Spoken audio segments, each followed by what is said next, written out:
Los franciscanos, particularmente hay uno de ellos, que hay que prestarle especial atención y se llama Pedro de Gante. Pedro de Gante viene, no es español, ojo con esto, como Carlos V tampoco es español. Pedro de Gante viene de la región norte-europea, particularmente de Flandes. En Flandes acaba de ocurrir una reforma educativa, no como la de Nuño, obviamente. Allí sí fue una reforma educativa completamente. Entonces, Pedro de Gante es primo hermano de Carlos V. Piensen lo que eso significa. Está en la Nueva España el primo hermano del emperador. Este señor lo va a decir muy bien el segundo arzobispo de México, Montúfar. Va a decir, aquí no manda el virrey ni manda el cabildo. Aquí el que manda es ese fraile franciscano que se llama Pedro de Gante. Eso lo dijo el segundo arzobispo de México. Entonces Pedro de Gante se va a dar cuenta que la clave para hacer el quiebre generacional, miren lo que estoy diciendo, esto es fuerte políticamente hablando, filosófica y teológicamente y culturalmente no se diga, el quiebre generacional para romper con la continuidad de la creencia sagrada indígena es la educación. La estrategia educativa en el proceso de europeización, entiéndase entre comillas evangelización, es la educación. En ese sentido, como dice muy bien un intelectual, que no recuerdo el nombre, pero leí el libro, la tarea evangelizadora de América, particularmente en México, va a ser una tarea educativa. Así que mucho cuidado con la educación. Con la educación ya se planchó una vez el sistema. Vamos a ver cómo se puede otra vez replanchar el sistema. Entonces, Pedro de Gante crea un proyecto que se va a llamar la famosa Escuela de Artes y Oficios de San Francisco, en el centro de México. Ese es el primer gran proyecto. Ese gran proyecto buscó modificar los modelos de creación cultural, tanto en la pintura, en la arquitectura, en el diseño, que ya tenían los indígenas. Piensen ustedes la elaboración de imágenes religiosas que se tuvo en San Francisco, en la Escuela de Artes y Oficios de San José de los Naturales. La gran mayoría de los retablos que tenemos en el país del siglo XVI fueron pintados por indígenas formados en la Escuela de Artes y Oficios de San Francisco, ¿ven? De San José de los Naturales. Ese fue el primer proyecto. Cuando llegan los 12 primeros franciscanos en 1524, le reclaman a los tres primeros frailes flamencos que estuvieron en tierra continental, entre ellos Fray Pedro de Gante, Juan de Ahora y Juan de Tecto. Estos tres frailes no eran españoles, son frailes flamencos. Cuando les preguntaron qué es lo que habían hecho durante 3 años, del 21 al 24, qué es lo que han hecho, y les responde de una manera fantástica Pedro de Gante. Les dice, hemos aprendido la teología que ni siquiera San Agustín conoció. ¿Cuál era la teología que ni siquiera San Agustín conoció? El náhuatl, es decir, la cosmovisión, es decir, la cultura. Bien, entonces ya tenemos el sistema mediante el cual los frailes van a hacer ese quiebre generacional, va a ser la educación. Y los colegios jugaron un rol fundamental. Cada convento se convierte en una escuela conventual. Los conventos, después de la primera junta apostólica que van a tener los primeros 12 franciscanos, su decisión es dónde vamos a fundar conventos, dónde están los centros de concentración indígena más importantes en toda esta región. Y entonces toman Puebla, toman la Ciudad de México, fundamentalmente van a ser los referentes en un primer momento. Ahora bien, este quiebre generacional ya tenían la Escuela de San José de los Naturales. El segundo momento es, ¿quién va a evangelizar a los indígenas? ¿Quién es el mejor camino para que se evangelice al indígena? Y los frailes concluyen de que el mejor evangelizador del indígena es el indígena. ¿Y qué es lo que van a hacer? Una escuela de formación clerical con los mismos planes y programas de estudio, analógicamente hablando obviamente, que se tenían en España, es decir, en la Universidad de Salamanca, que es de donde vienen toda esta, los franciscanos más notables. Y van a abrir la Escuela de Formación Teológica, es decir, un seminario en el Colegio de la Santa Veracruz de Tlatelolco. En ese colegio se recibían alrededor de 120 estudiantes indígenas que provenían de las escuelas conventuales. Las escuelas conventuales servían una especie como de filtro. Era el examen de ingreso que hace la UNAM, ¿no? Antes de que entres aquí, vamos a ver cómo te comportas, si eres inteligente, si eres aplicado. Esos niños indígenas, estoy hablando 10, 12 años, que tenían en las escuelas conventuales, los mandaban al colegio de Tlatelolco y allí se les daba enseñanza en el trivium, en el quadrivium, es decir, en la formación para prepararlos a ser clérigos. Querían formar los franciscanos, y esto tenían la venia, el acuerdo de Fray Juan de Zumárraga, formar un clero indígena. Obviamente, esto tenía su riesgo, pero los franciscanos estaban decididos que la formación que iban a llevar correspondía a una formación teológica, la cual se recibía en España. No tuvieron ningún problema de europeizar a este grupo de indígenas. Es decir, se formaban en la lógica, la retórica, la filosofía, la teología, la historia europea. También conocían la historia náhuatl porque se hablaban 3 lenguas en el colegio de Tlatelolco. El náhuatl principalmente, el latín y el castellano. O sea, los indígenas formados en el colegio de la Santa Veracruz de Tlatelolco eran trilingües. Piensen ustedes lo que esto significaba para el entorno de la Nueva España. Las cosas iban caminando más o menos bien hasta que ocurre un acontecimiento muy relevante desde mi punto de vista. Tenemos al nieto de Nezahualpili, que va a ser el primer movimiento de un estudiante en América. Vean, esto es interesantísimo para los que vienen de los movimientos estudiantiles, que ignoramos ya una historia en el origen del proceso de europeización continental. Ya hay un primer movimiento estudiantil, y ese primer movimiento, no tanto estudiantil, pero sí hecho por un estudiante, va a ser el movimiento de don Carlos Ometotzin, que era gobernador de Texcoco. Él se percata, yo supongo que también los demás, no son tontos los indígenas, esto hay que tenerlo muy claro, se percata que lo que está haciendo los franciscanos por medio de la formación es una eliminación de su creencia sagrada, una imposición de una nueva creencia que no es su propia creencia, y él inicia un movimiento en Tlatelolco. Desgraciadamente no había condiciones, lo detienen, lo llevan a juicio y sus propios profesores, entre ellos Bernardino de Sahagún, fungen como traductores ante la Inquisición. Es el primer caso muy fuerte que tiene Fray Juan de Zumárraga, que incluso tiene repercusiones en la corte en España. Entonces, este personaje es muy importante. ¿Por qué es muy importante? Porque los colonos españoles se van a tomar de ese pretexto para quitar el financiamiento al colegio de la Santa Veracruz de Tlatelolco. Dicen, vean lo que están formando los frailes. Si ven, si ya se rebeló contra la policía, o sea, contra el orden, ¿qué esperamos que hagan los demás?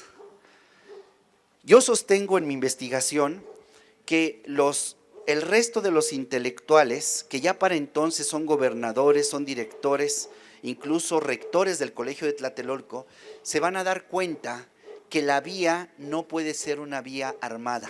La vía de transformación y reivindicación de su identidad no puede ser la vía armada. Ya vieron el caso de don Carlos. Entonces tienen que idear una nueva estrategia. Y la lucha que se idea es una lucha teórico-cultural, una lucha ético-política con mayor repercusión. Y eso es el Nícan Mopogua. Eso es lo que yo sostengo. En el Nícan Mopogua vamos a encontrar un texto donde se hace una reivindicación de la identidad propia, pero entra en una relación simétrica, crítica con la otra cultura. El único modo de entablar una relación ética con el otro es solamente en una situación simétrica y tomándose en cuenta. Vamos a ver ese planteamiento. Entonces, este es como el contexto en el cual nos encontramos. Hay adoctrinamiento, hay persecución, hay negación de las creencias indígenas, ya pasaron las campañas antidolátricas, donde los frailes se sintieron engañados por estos indígenas que esconden a sus ídolos en las iglesias, que los ocultan en las pilas bautismales, que en lugar de estar venerando a tantísimas vírgenes que hay por toda la zona en tantas ermitas, van y se dirigen al Tepeyac para venerar esta imagen. Esta imagen que dice Bernardino de Sahagún, ¿de dónde salió esa diabólica advocación de Tonantzin? ¿Ven? Porque si hay alguien que sabía lo que estaba pasando, indudablemente era Bernardino de Sahagún. Ese es el contexto general. ¿Cuál es el contexto particular para redactar el Nican Mopohua? En el Cerro del Tepeyac, los indígenas mesoamericanos, primero los ñañú u otomíes, después los tepanecas de Azcapotzalco y por último los nahuas tanto de Tlatelolco como de México Tenochtitlan, van a tener un centro de adoración fundamental en el Cerro del Tepeyacac.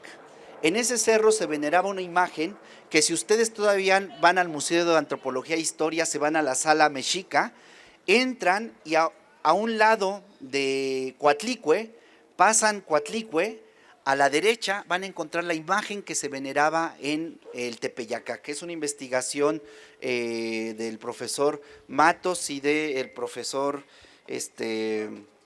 López Luján. Está ya corroboradísima que esa era la imagen del Tepeyacac, y eso además es una imagen fantástica. Allí tendríamos que escribir un libro para explicar el simbolismo de esa imagen. Bueno, allí se adoraba. Es muy importante distinguir a nivel de teología la veneración de la adoración. Teológicamente en el cristianismo solamente se adora a Dios, a los santos se les venera, a las vírgenes se les venera. No es lo mismo. Si yo adoro a la Virgen, lo que estoy haciendo es una fetichización. Si ven, estoy poniendo en un rango de lo divino a algo que no es divino, con el caso de María o el caso de los santos. Para los indígenas no hay problema. Lo que tenemos en el Cerro del Tepeyacac es la veneración de Tonantzin. To, nuestra, nuestro, nan, nana, nuestra in, nana, nuestra digna, tzin, el reverencial diminutivo, no despectivo, sino dignificativo, el tzin, nuestra digna y reverenciable madrecita. Es lo que tenemos. Obviamente, el proceso de extirpación de las idolatrías, los frailes van a destruir las imágenes indígenas porque son producto del demonio. Esto ya lo vemos en diálogos del 1524. Dicen los frailes, les dicen a los tlamatinime, tienen que ir y vomitar y escupir esos demonios que adoraron sus antepasados, ¿no? La respuesta de los tlamatinime es contundente. Dicen, qué extraño es oírlos hablar a ustedes así. Los tlamatinime jamás van a decir nada en contra de Jesús porque no lo conocen. Dicen, ¿cómo es posible que ustedes hablen de algo que no conocen? Y aparte dicen, y aunque nos vaya en desgracia, les queremos decir que no lo tenemos por verdad. Vean el tema, es una confrontación teológica intercultural tremenda. ¿Qué pasaba en el Cerro del Tepeyac? En el Cerro del Tepeyac se dan cuenta los frailes que apareció colgada una imagen. Eso es lo que sabemos. Apareció colgada una imagen, pero esa imagen convoca y provoca la fe de muchísimos indígenas, que ya de por sí era un centro de peregrinaje desde la época de los ñañú. El origen del culto religioso en el Tepeyacac no es Nahua, ojo con esto, es Ñañú primero y ya después Tepaneca y Nahua, como les decía, Mexica y Tlatelolca. Apareció colgada en la ermita del Tepeyacac, dedicada a María. Obviamente, si se trata de que en el Tepeyacac se veneraba a la madre de los dioses, el culto de sustitución que siempre emplearon los religiosos era meter una imagen que sustituyera a esa otra imagen. Pusieron los franciscanos una imagen, una advocación a María. No se sabe cuál es precisamente la imagen, pero lo que sí se sabe es que su advocación era María, Madre de Dios. En esa ermita, como era normal en todo este periodo de inicios de la evangelización, los indígenas podían colgar imágenes que ellos mismos elaboraban. Apareció colgada una imagen, que es esta que tienen ustedes, una reproducción de esta imagen que tienen ustedes aquí, apareció colgada en el Cerro del Tepeyacac. Esta imagen comenzó a convocar mucha gente, sobre todo indígenas. Fue, a pesar de la cercanía que tenía el Tepeyacac, la calzada norte que conectaba con tierra firme al islote de Tlatelolco, primero y ya luego de México, Tenochtitlan en su conjunto, convocó nuevamente a muchos indígenas. Los frailes inmediatamente se dieron cuenta de este problema, pero ya no estamos con el obispo Zumárraga, ya tenemos un segundo arzobispo, y ese arzobispo se llama Antonio de Montúfar. Montúfar no es franciscano, es un dominico. Esto es muy importante. Ya podemos empezar a ver aquí la confrontación entre el clero de las órdenes mendicantes. El segundo arzobispo de México se da cuenta que en la ermita del Tepeyac están llegando muchas peregrinaciones y que hay muchas limosnas. Y limosnas quiere decir tentación, y tentación quiere decir vénganos tu reino. ¿Qué es lo que hace Montúfar? Organiza inmediatamente un concilio mexicano, y en ese concilio mexicano le quita a los franciscanos la ermita del Tepeyac, que pertenecía, porque ellos tenían Tlatelolco. El Tepeyac era una visita de Tlatelolco.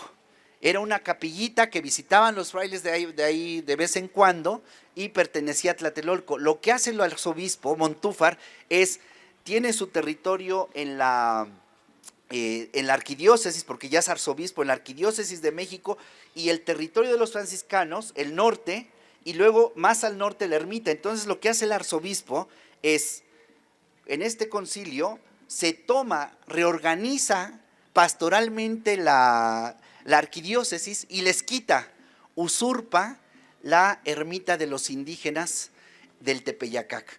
Eso da motivo a una disputa muy importante que se llama la disputa del 1556 entre los franciscanos y el arzobispo.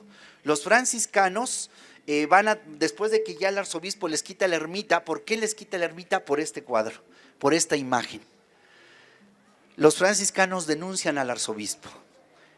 Lo denuncian de que ignora que se está llevando en el Tepeyacac un sincretismo religioso, es decir, que hay una heterodoxia teológica, que los indígenas están viendo en esta imagen a su madre de los dioses, están viendo, vamos a ver, bueno, no lo vamos a ver ahorita, pero nada más les adelanto, están viendo a Tonatiuh, están viendo a Tezcatlipoca, están viendo a Quetzalcóatl, están viendo a Tonantzin, están viendo a Totatzin, están viendo a Meteot o Mecihuatl. Aquí hay toda una síntesis.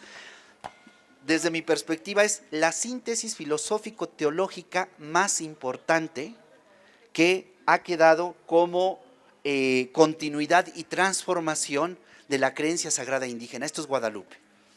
¿Ven? Va mucho más allá del ámbito religioso en el que comúnmente se le inscribe. Por eso es político, por eso es cultural, por eso es estético, por eso es político. La pregunta es, ¿por qué esta imagen acompaña el movimiento de independencia?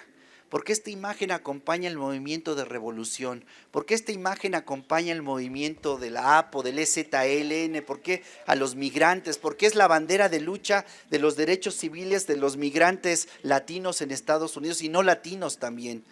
¿Ven? ¿Qué representa esta imagen? Bueno, esa es parte de otro trabajo, pero regreso al Nícan Mopogua.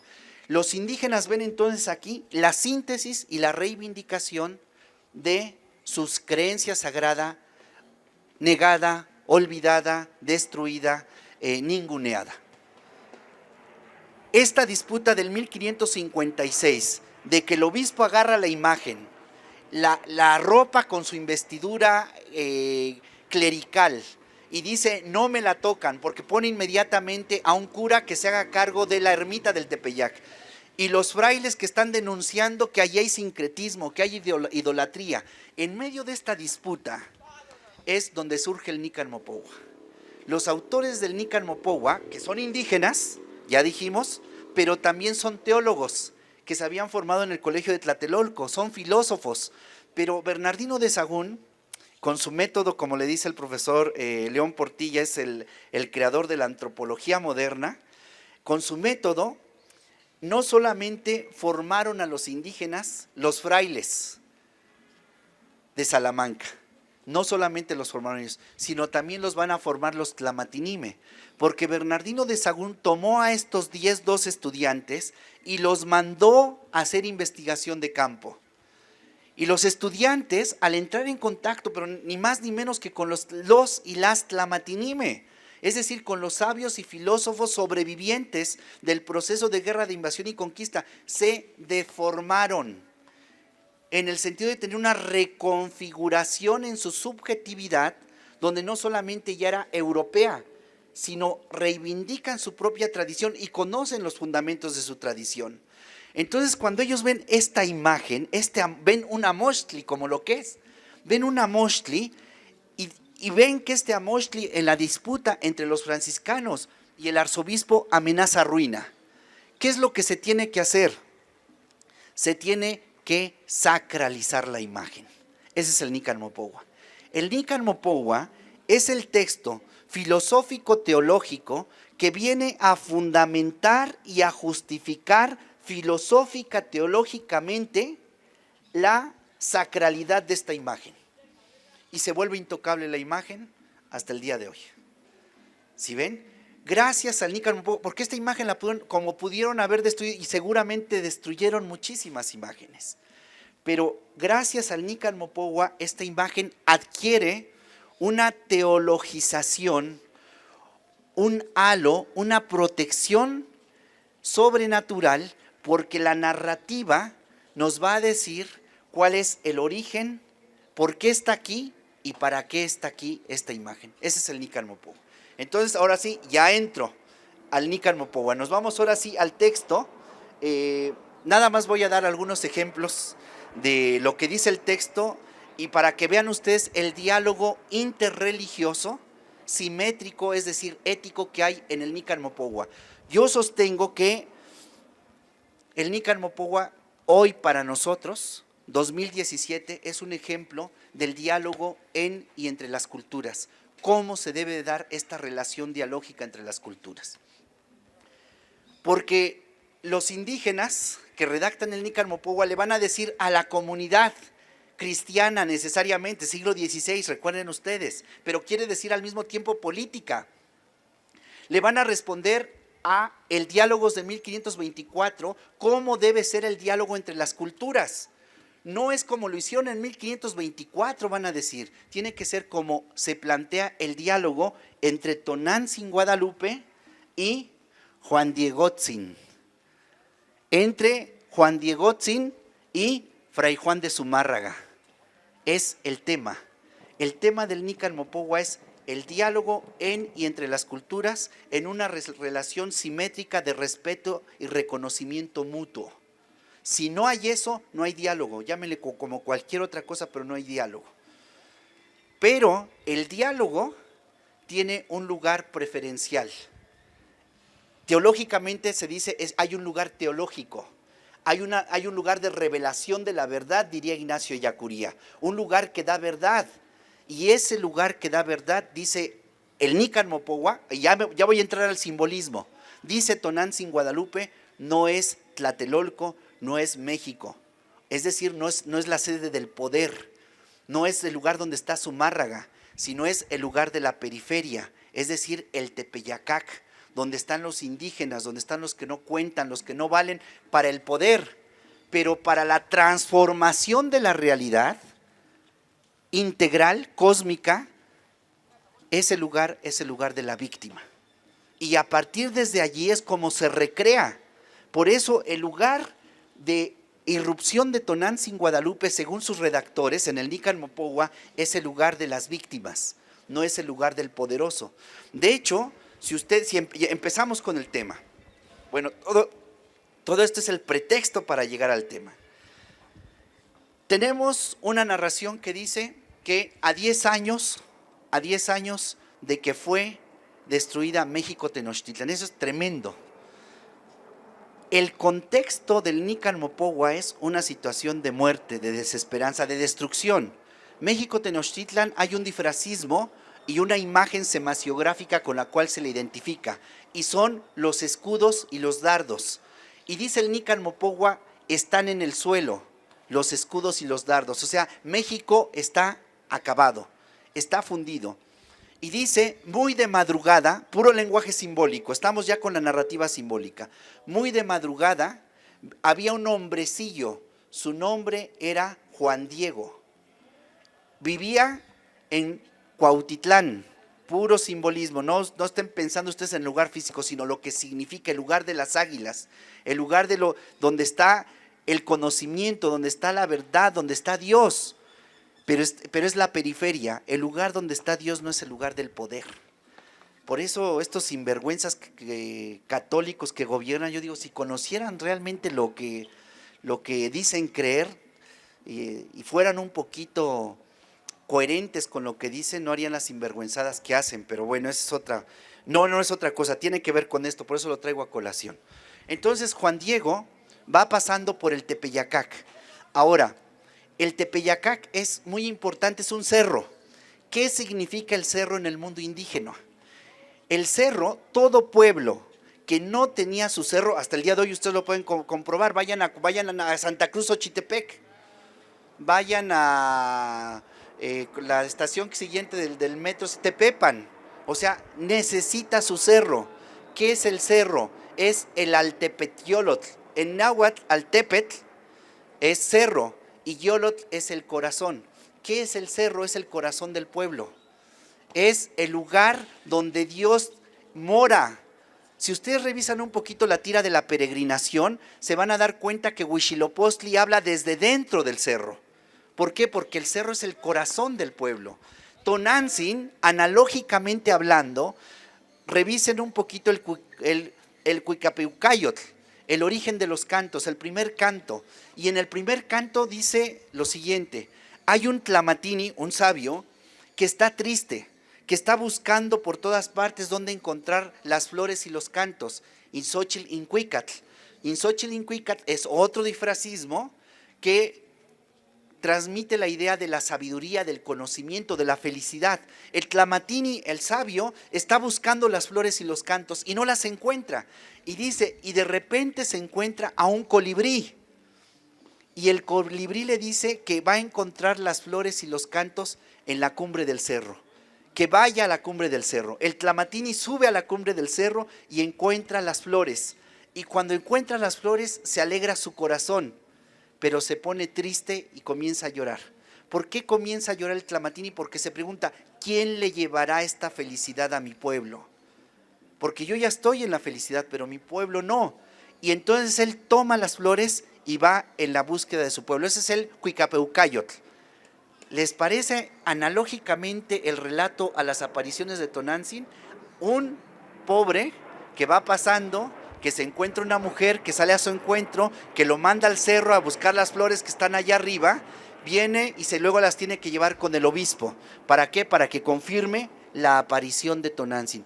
Hay una continuidad entre el Cuicapeucayotl de cantares mexicanos y la leyenda extremeña española de la aparición de Guadalupe en Extremadura. Entonces vayan viendo la relación intercultural que se va armando, el huipil, cómo se va tejiendo entre una creencia eurocristiana y las creencias indígenas que van a ser los autores del Nican Mopogua. Solamente en la narrativa indígena, si revisamos con cuidado, acontece muy de mañana, antes de que salga el sol, los grandes acontecimientos de la humanidad. La creación del mundo y la creación del ser humano.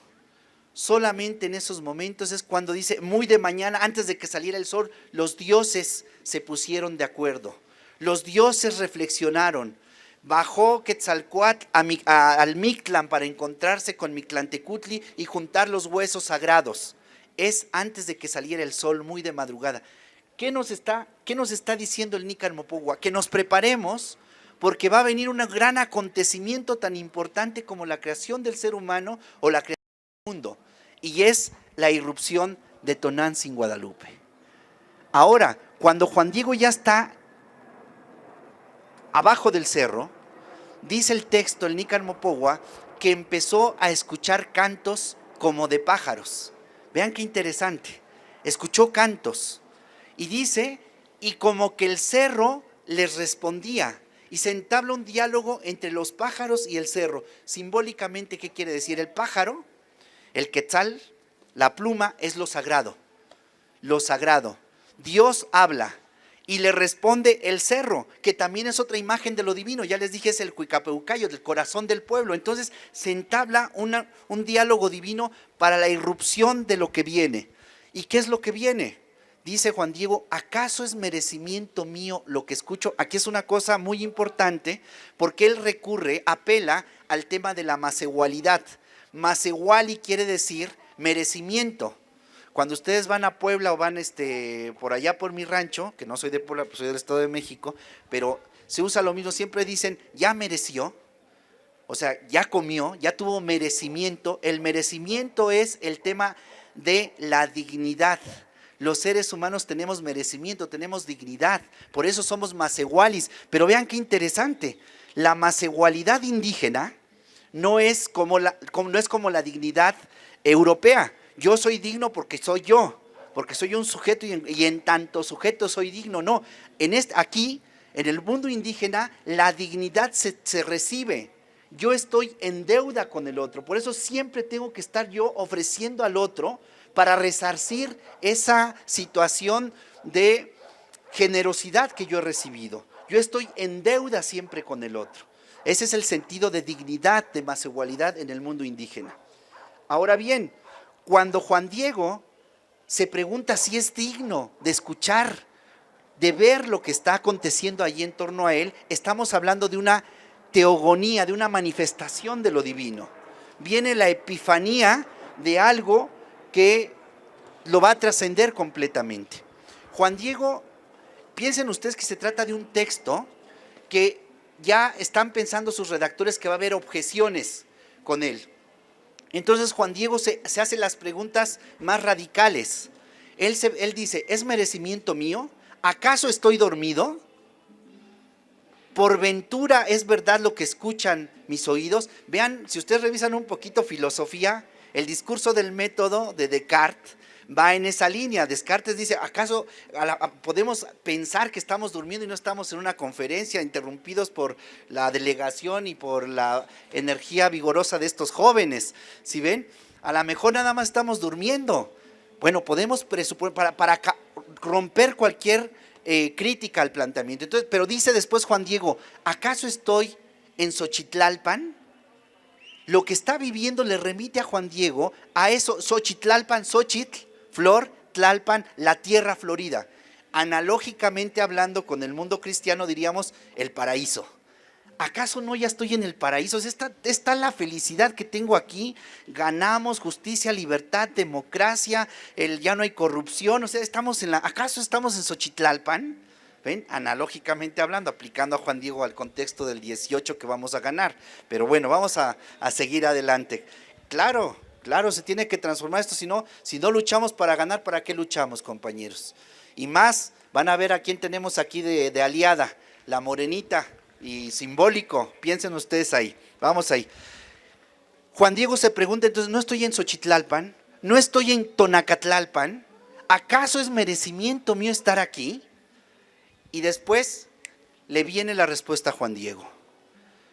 escucha una voz que viene de arriba del cerro que le dice, Juan Diegotzin, Juanzin, Juan Diegotzin.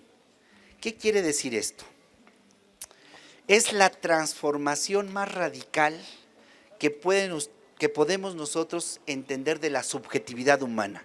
Primero, hay que decir que Tonantzin todavía no sabe Juan Diego quién le llama, nada más sabe que es muy de mañana, que hay un diálogo divino y que él piensa que está en Tonacatlalpan, en Xochitlalpan.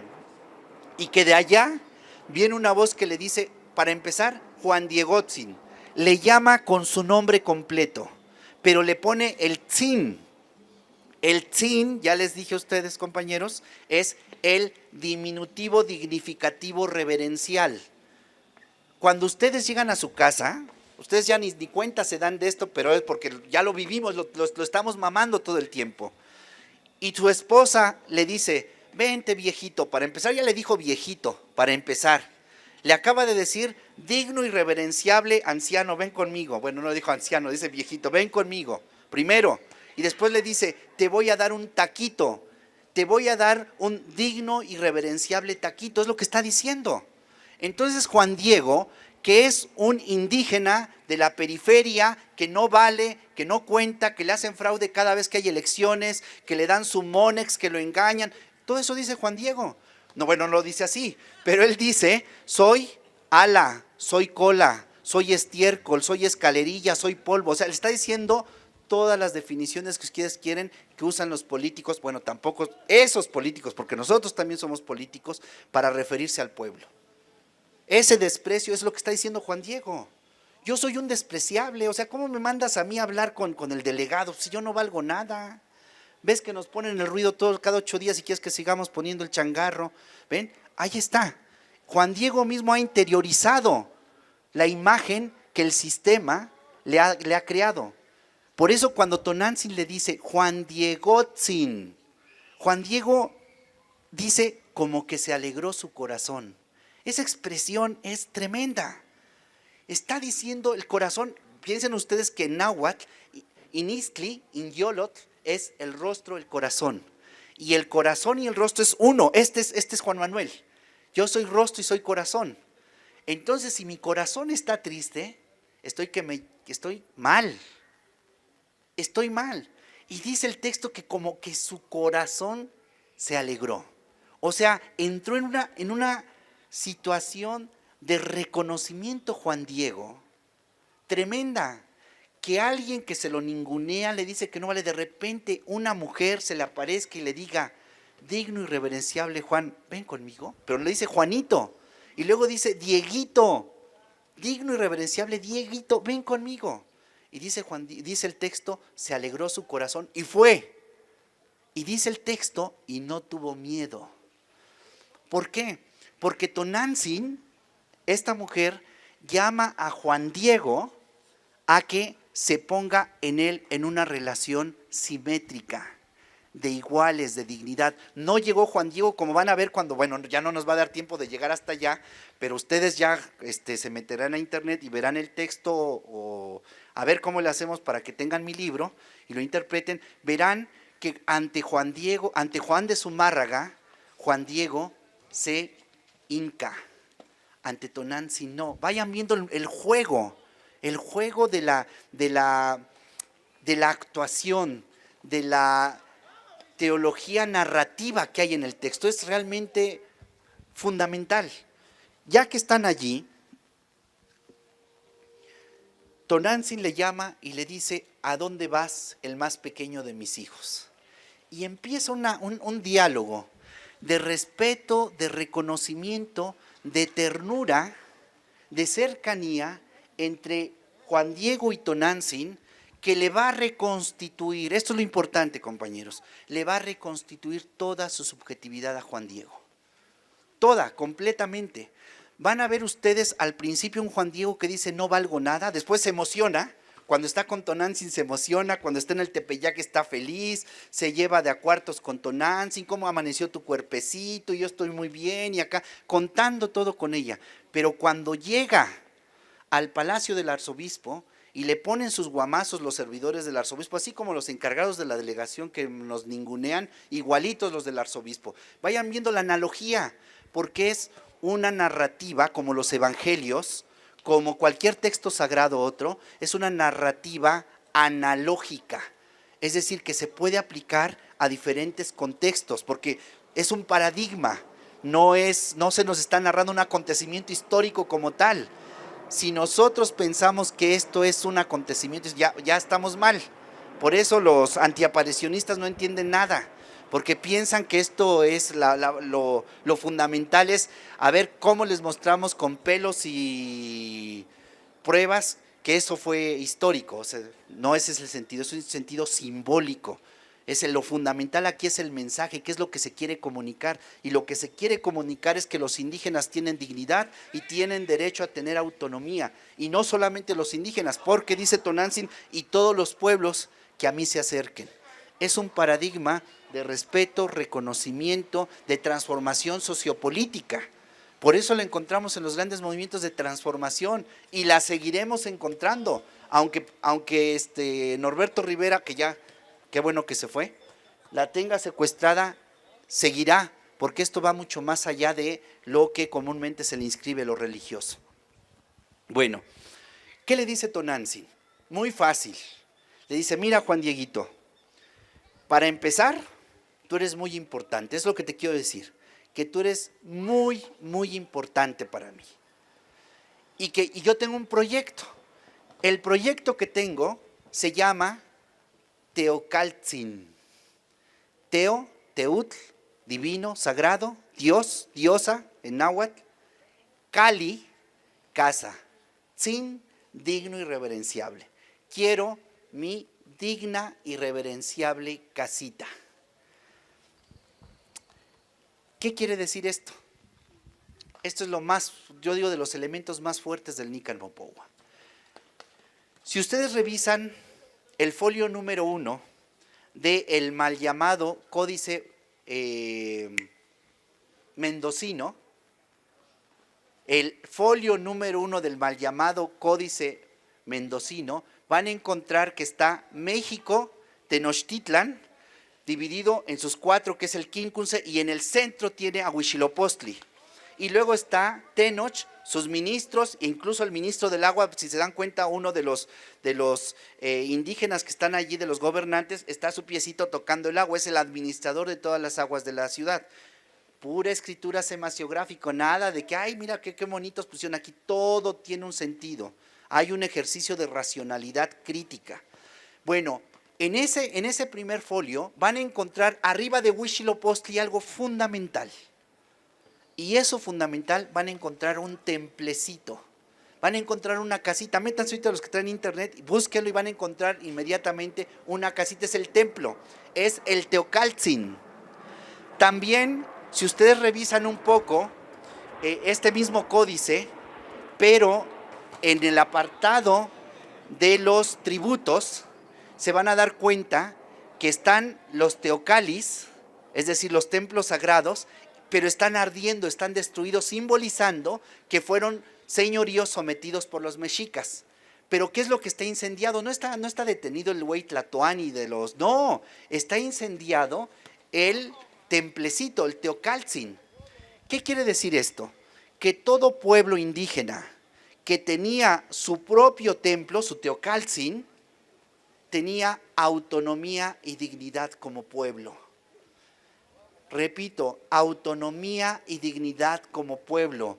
Que Tonantzin le pida a Juan Diegotzin que se le construya en el Tepeyacac, no en México Tenochtitlan, no en Tlatelolco, sino en la periferia donde vive el pueblo indígena excluido, se le construya su Teocaltzin, está diciendo Tonantzin que quiere la autonomía y la libertad del pueblo.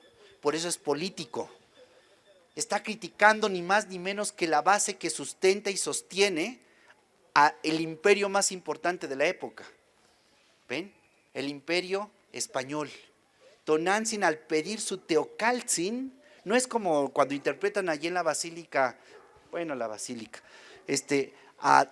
¿qué significa el templo de Guadalupe? Y empiezan a echarse sus especulaciones sobre ay, la grandeza del siglo XVI, la antigua. No, es lo pequeño, es la autonomía, la dignidad de un pueblo.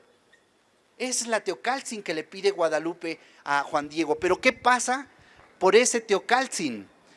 Que haya un sujeto que lleve adelante ese proyecto. La autonomía, la dignidad del pueblo la tiene que llevar adelante un sujeto. ¿Y quién es ese sujeto? Juan Diego. ¿Y quién es Juan Diego? Juan Diego es un personaje simbólico. Juan Diego eres tú, somos todos nosotros, es el pueblo. Por eso a Juan Diego se le está muriendo el tío. En el mundo indígena, el tío, hasta el día de hoy, cuando vayan a mi pueblo, se encuentran al señor que no es nada de ustedes y le van a decir, tío, ¿cómo está? Y a la señora le van a decir, tía, ¿cómo está? Porque el vínculo con la comunidad no lo da la familia inmediata, la da el tío, la tía. El Nícan Mopogua nos está diciendo que cuando a Juan Diego se le está muriendo el tío Juan Bernardino, dice se está muriendo el pueblo. Y te pones las pilas, Juan Diego, le dice Tonantzin, porque es necesario que tú vayas. Si tú no vas, esto no se va a hacer. Porque Juan Diego, ¿qué le dice? No, pues manda a los de la UNAM, manda a los del Poli, a los de los institutos de investigaciones, a los abogados, manda a los políticos, mira a los que tienen su frente, ya están más poderosos y no van a ganar nada, ya están perdidos. Bueno, ¿qué dice Juan Diego? Manda a alguien importante, alguien. Dice el texto en náhuatl, alguien guapo. Miren qué tema. ¿Por qué? Porque se ha introyectado en el mundo indígena, ya desde la época, estamos hablando 1556, más o menos estamos hablando del 60, 65, 70, 1570.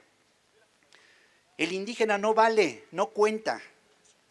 Todavía no está el paradigma, por eso también me molesta mucho cuando le doran la píldora a ese señor que de mala memoria, Juan Pablo II, que le dicen, es que es la Virgen ¿qué?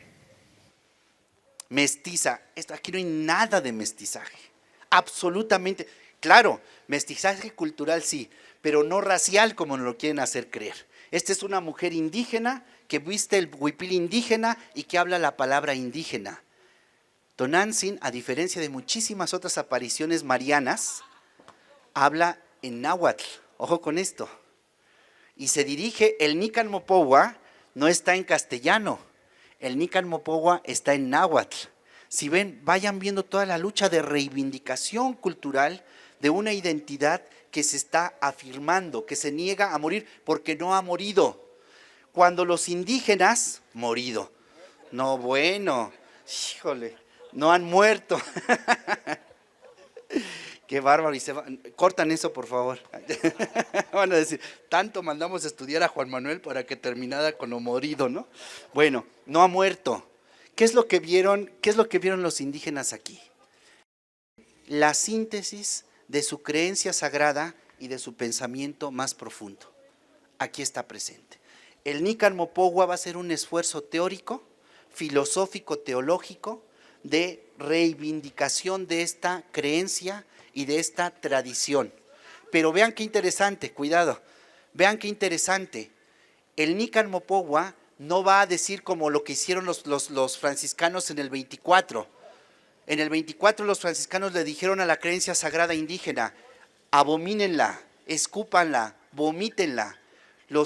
El Nícan Mopogua va a decir, va a tomar el contenido crítico liberador más importante del cristianismo y va a tomar el contenido crítico liberador más importante de la creencia sagrada indígena, y esto es el Nícan Mopogua. ¿Quieren saber el primer texto de teología de la liberación y de filosofía de la liberación continental? Porque ya había habido antes en el Caribe, ya había habido, estoy pensando en un Antonio de Montesinos, ¿no? Pero el primer texto de teología de la liberación, filosofía de la liberación indígena, aquí lo tienen, el Nícan Mopogua. Nada más hay que saber ubicarnos, cuál es el lugar de interpretación. Si no, hacemos la interpretación de Lucero, o sea, cada 12 de diciembre vamos, le cantamos, sí, qué bonita, mira, ya vienen las fiestas, se acabó. No, si supiéramos lo que esto significa, si nosotros reivindicáramos el simbolismo indígena, que es nuestro, lo más interesante de todo esto es que es nuestro, esto no es de Norberto Rivera por más firma que le ponga allí, esto es una creación del pueblo, para el pueblo y cuyo destinatario es el pueblo. Así lo dejaron claro los indígenas en el 16. Y ha habido una reivindicación, una y otra vez la reivindicación. Ahora, ¿esto por qué es relevante políticamente? Es fundamental políticamente hablando. Tan fundamental es, compañeros, que esta imagen y muchas otras imágenes son factor de procesos de concientización, movilización y transformación pueden serlo. Ya lo han sido, lo están siendo en pequeñas luchas cotidianas, pero podemos también hacerlo, y no por una cuestión de manipulación, como harían los panistas mediocres, ¿no? Sino por una cuestión de coherencia y consecuencia. En el caso de los que nos dedicamos al conocimiento de honestidad intelectual, en el caso de los que tienen fe desde su horizonte de fe, y en el caso de los que no creen, porque allí hay una semilla de transformación de esta sociedad. Y a mí me parece que podemos coincidir en todo eso. Entonces Tonantzin le dice a Juan Diego: quiero mi Teocaltzin, te me vas a poner las pilas y vas a hacer todo lo posible. Juan Diego, cada vez que está con Tonantzin se emociona. Agarra fuerza y regresa a la lucha, agarra fuerza y regresa a la lucha. Pero cuando llega con su márraga, le dan sus guamazos, lo golpean, lo dejan esperando horas. El Nícar Mopowa tiene una expresión fantástica. Usa un verbo, cuando Juan Diego va y pide a los, ni siquiera al secretario particular del arzobispo, a los ayudantes de la puerta, fíjense, les va y dice: oigan, quiero hablar con el señor obispo, espérese aquí. El verbo que usa Juan Diego, el Nícar Mopowa, es echarse a perder. Vean lo tremendo. O sea, lo hicieron esperar tanto tiempo como cuando una cosa se echa a perder. ¿Por qué? Porque es nadie. Es nadie Juan Diego para el sistema, mientras que para Tonantzin es el sujeto histórico, diríamos ahora. Y en esto coincide el Nícar Mopowa con Walter Benjamin. Walter Benjamin, a diferencia del marxismo de su época, no Marx, porque Marx no fue marxista, sino del marxismo, dice Walter Benjamin que el sujeto de la historia es todo aquel que lucha. Todo aquel que lucha es sujeto de la historia. Aquí para Tonantzin, el que no cuenta, el que no vale, ese es el sujeto de la historia. Pero tiene que pasar por un proceso de concientización, de transformación. Es una cosa que yo digo: ¿por qué no se entiende esto? Si queremos hacer una realidad nueva, hay que hacer prácticas nuevas. Si queremos transformar la realidad, necesitamos una nueva conciencia de la realidad. Si no, vamos a reproducir lo mismo. Ya lo dijo Paulo Freire, somos espejos. La educación es un espejo de la sociedad. Si no cambia el modelo de educación, lo que vamos a hacer es a reflejar la sociedad injusta que tenemos. Y yo se los digo, ya que estamos encarrerados aquí para que me terminen de acusar que di catecismo, vamos a decir: vino nuevo, odres nuevos. Si no entendemos esto, tan fácil y tan sencillo que es, vamos a reproducir lo mismo aunque ganemos. Necesitamos nuevas actitudes, nuevos comportamientos, nuevas maneras de ser y de relacionarnos. Y eso pasa por también una transformación, una conversión en la conciencia. Esto es lo que le está proponiendo Tonantzin a Juan Diego.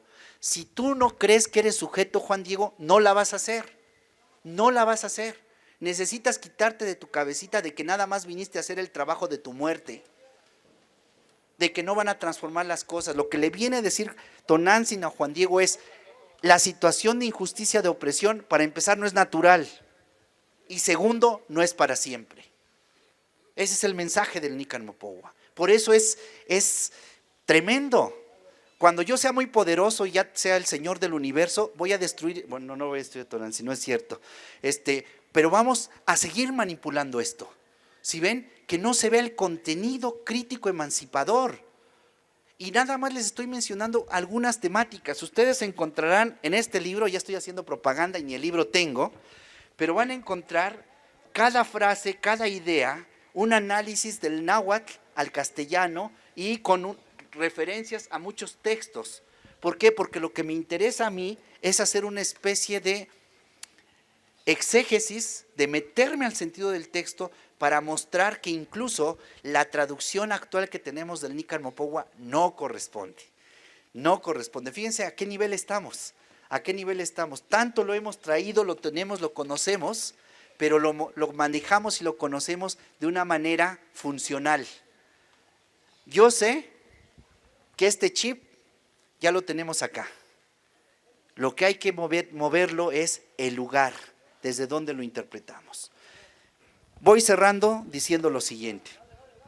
Una vez que Juan Diego se torna en un sujeto de alguien que decía que no valía, se presenta ante el obispo ya con una constitución de su subjetividad otra y le dice al obispo, permítanme compañero, le voy a decir, usted es el obispo, le dice Juan Diego, vean el esquema, no valía, estaba afuera, decía que él era lo peor, que era incluso estiércol, y de repente tenemos, no de repente, todo un proceso muy doloroso para Juan Diego, presentándose ante el obispo, le dice, dime, señor obispo, ¿qué prueba quieres? Se transformó Juan Diego, se transformó. Es ahora un sujeto que se para ante el poder y se reconoce como empoderado y le dice, dime lo que quieres. Y cuando va con Tonantzin, va Juan Diego y le dice, ¿sabes qué? Me dieron esto, y tú tienes un acuerdo conmigo. Miren, el Juan Diego ahora ya anda hasta con Tonantzin. Le dice, tú tienes un acuerdo conmigo, dame la muestra. Y Tonantzin le dice, encarrerado estás, súbete al cerro y vas a tener, ¿qué? Flores, rosas.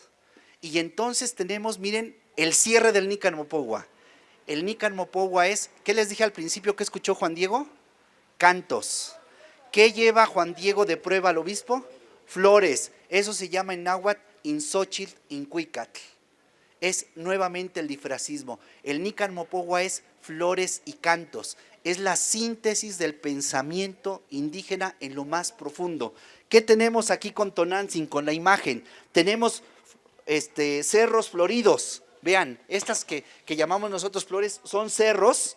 Es el pictograma del cerro y tienen flores. Y luego Tonantzin tiene en el centro, donde está su vientre, tiene ni más ni menos que el quincunce, la síntesis del pensamiento indígena. No se preocupen, esto es para que me inviten la próxima vez y entonces ya tenemos un proyector y con todas el simbolismo y se los explico. Pero lo que quiero decir es que los indígenas ven aquí la síntesis también de su pensamiento expresado semasiográficamente, pictográficamente o como tradicionalmente le llamamos como un códice. Entonces, Juan Diego concluye su misión cuando consigue que Tonantzin tenga su Teocaltzin. Ahora bien, ¿qué va a hacer Juan Diego? ¿Qué va a hacer Tonantzin en su Teocaltzin? ¿Qué va a hacer? Dice Tonantzin que va a dar amor, va a dar protección, va a dar acompañamiento. Es decir, que Tonantzin va a tomar las causas, las luchas, las preocupaciones de Juan Diego, o sea, del pueblo, como suyas, como propias. ¿Sí ven? Eso es fundamental, eso es importantísimo. La causa del pueblo es la causa de Tonantzin. La causa de Tonantzin es la causa del pueblo. Teológicamente hablando, eso es durísimo.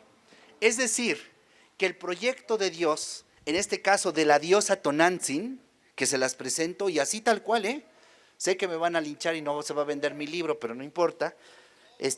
La diosa Tonantzin es la madre, vean cómo se presenta Tonantzin con Juan Diego ante el obispo, es la madre de nuestro Señor Jesucristo, el liberador. Es la primera vez en la historia de Occidente que se le llama a Jesucristo como liberador. Y en una reflexión filosófico-teológica indígena. Eso lo va a entender la Iglesia latinoamericana hasta los años 60, cuando hable de la teología de la liberación y el profesor John Sobrino tome Jesucristo liberador como un desarrollo. Eso el del 16 los indígenas lo han planteado. ¿Sí ven? Entonces lo que necesitamos es volver, como dice muy bien Walter Benjamin, la transformación, hermanos, hermanas, no está en el deseo de un futuro mejor. Dejemos de perder el tiempo en eso. Es más, les voy a decir, ni el futuro existe, con eso les digo todo. La salvación, salvación entendida como transformación, liberación, justicia, libertad, democracia, no está en el futuro. Nos está diciendo Benjamin, está aquí. y hay prácticas, y esas prácticas hay que tomarlas, y ya hubo prácticas. Y yo les estoy diciendo, hombre, ¿qué práctica tan más grande queremos? Retomemos esa tradición, veamos cómo ilumina nuestra realidad, cómo ya está dando sentido a nuestra comunidad, reivindiquémosla y saquemos todo el potencial crítico transformador. Creo yo que el 18 es una oportunidad, como muchas otras hay y va a haber, pero esta es particularmente propicia.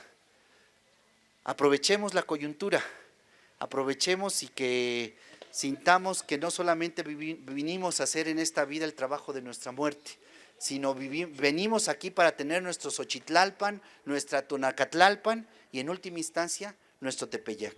Muchas gracias. ¡Bravo! No hay problema, no les dé pena. Pues me va a perdonar. Muchas gracias, extraordinario. Aprendí o recordé palabras que pues ya se me habían ido, ¿no?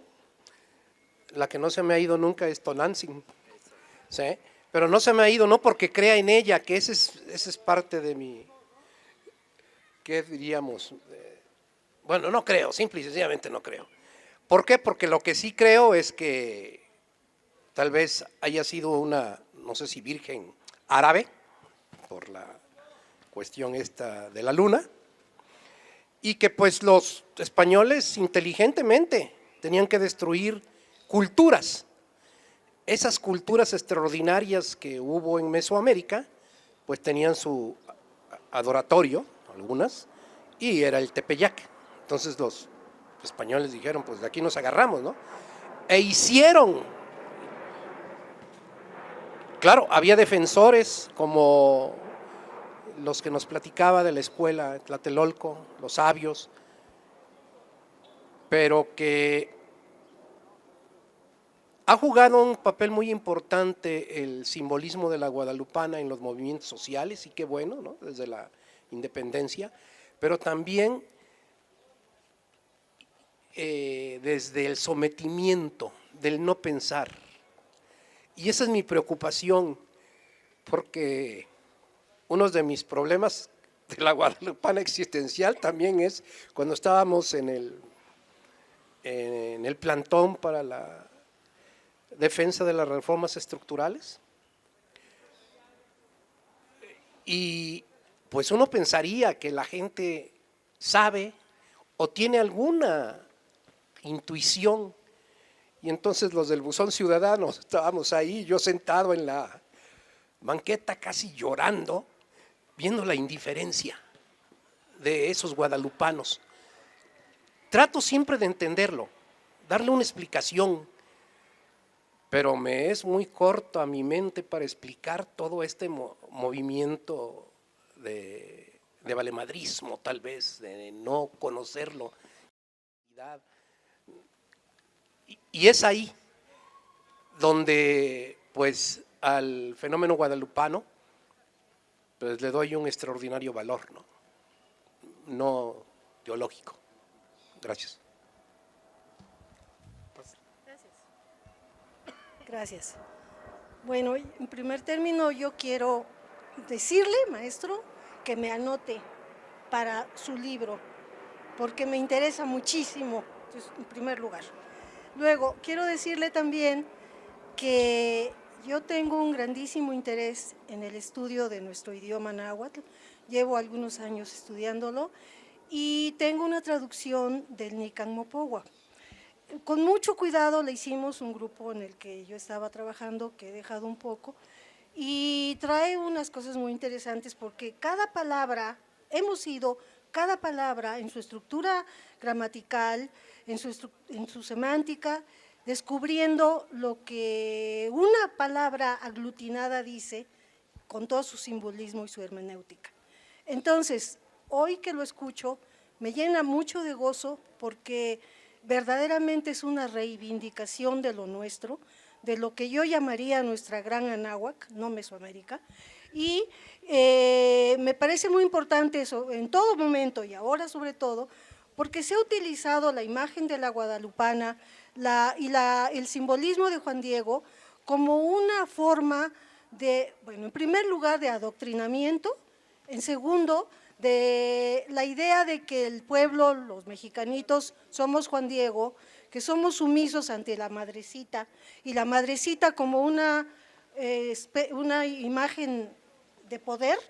Y entonces a mí me da por pensar cuando veo las peregrinaciones actuales, digo, ahí va la gente, pero muchísima gente. Si así fuera toda esta gente a los mítines, a la protesta, ahorita en el Senado para que no se apruebe la ley de seguridad, bueno, de la ley de inseguridad, y entonces estaríamos, pues yo creo que muy concientizados, que creo que eso es lo que nos necesitamos. Y esto que usted propone me encanta por eso, porque es una concientización de lo profundo nuestro que efectivamente tenemos. Inishli in Yolotl. Tlazohcamati. Muy bien, les recordamos que estamos transmitiendo en vivo por Facebook, buzón.mx, por Facebook. Precisamente de ahí nos mandan a hacer una pregunta. Luis Martín Ángeles me dice que el simbolismo del nacimiento de Huitzilopochtli, escrito en la Moxtli de la Tonantzin Guadalupe. Yo creo que la relación que hay. Sí. Y que si dónde se puede comprar el libro.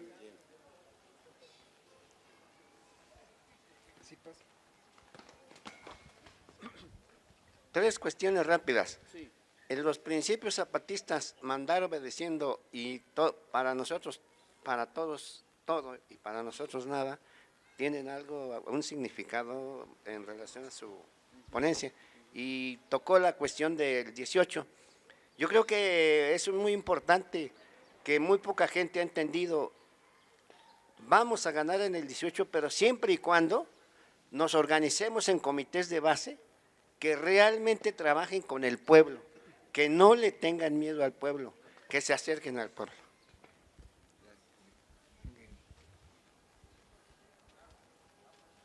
Bueno, yo quiero agradecerle a usted por venir a poner el dedo en la llaga, ¿no? Porque creo que el tema de la Virgen de Guadalupe es un tema muy controvertido, que mucha gente se siente aludida. Yo recuerdo desde niña las peregrinaciones porque me tocaba ahí muy cerca de donde entraban a Peralvillo y toda esa zona, y pues era una fiesta, ¿no? Todo el mundo de los chavillos íbamos a ver cómo se organizaban los grupos de trabajadores para promover y traer cargando a la Virgen las flores, que eran unas procesiones interminables, ¿no? Y para nosotros como chavitos era una fiesta. Desde ahí como que me indagó el asunto del tema de la Virgen de Guadalupe, ¿no? Pero después, pues como no me siento tan relacionada desde el punto de la vista de la fe, pero sí como es un factor social que mueve, que es capaz la imagen de mover a 6 millones de personas que llegan puntualmente por estos días a nuestra ciudad a cumplir la cita, porque es una cita que se tiene desde la época prehispánica, con su madre, con su protectora. Creo que lo que nos faltaría es a lo mejor una versión más amigable para la gente en general, en vez de enojarnos, cómo estos borregos llegan a ver a la Virgen, pues más bien informarles que la Virgen, más allá de las preocupaciones que los mueven, porque esa es la prueba y esa es la realidad. ¿Quiénes vienen a ver a la Virgen? Pues todos los que necesitan su apoyo y su amparo. Es más profundo. Yo veo la respuesta de la gente de aquí, de la ciudad, que les acercan un pan, les acercan cosas, ¿no? Y es conmovedor. Yo casi he estado a punto de llorar de la emoción de cómo, pues eso, el temblor, la Virgen mueve tanto a las personas. Pero lamentablemente sí está la ignorancia. Se vienen a ver como en automático a la madre, pero no saben realmente qué es lo que simboliza. Y el papel histórico que ha tenido esta imagen en las luchas sociales desde que apareció, porque digamos, las necesidades de esta población han sido diversas. Y si había una inundación, pues mandaban a traer ya en las últimas, ¿no?, a la Virgen de Guadalupe para que les para que les resolviera la bronca, ¿no?